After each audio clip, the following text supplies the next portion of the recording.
দেবী, তুমি এখানে কি করে এলে? ওই পাগলা বাবাই আমাকে তোমার কাছে নিয়ে এসেছে। না না না, চলে যাও। এটা যে একটা বন্দি কারাগার। কিন্তু এতদিন তো এইরকমই একটা বন্দি কারাগারে ওই শয়তানগুলো আমাকে বন্দি রেখেছিল, আর আজ ওই পাগলা বাবাই আমাকে তোমার কাছে নিয়ে এসেছে। দেখো দেবা, দেখো, সঙ্গে করে নিয়ে এসেছি আমি এই ঠাকুরের সিঁদুর।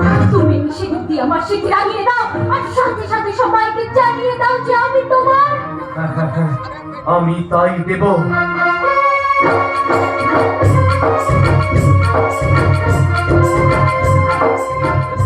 সেদিন রাতের ঘটনাকে সমাজে স্বীকৃতি দিতে আর ওই সাধারণ মানুষগুলোকে হুঁশিয়ারি দিতে জানিয়ে দেব যে দেবী আমার স্ত্রী।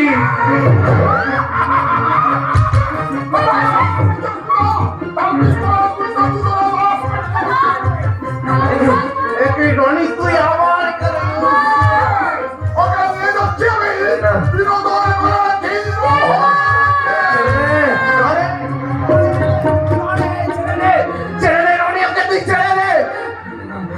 জীবন থেকে সব কেড়ে নিয়েছিস, আমার মাথায় চাপিয়ে দিয়েছিস এক রাস লজ্জা। তবে আর নয়, আজ আমি এই কারার ওই লৌকাপাট ভাঙবো, এই পাখার শৃঙ্খল ছিড়বো, আর জেলে জেলে বাজিয়ে দেবো পাগলা ঘন্টা। চল তোমার কি হয়েছে ভাবছিস? তুমি আমার পাগলের মধ্যে চিৎকার করছো কেন? দেবী কোথায়? দেবী রবি গুন্ডকে তুলে নিয়ে চলে গেছে।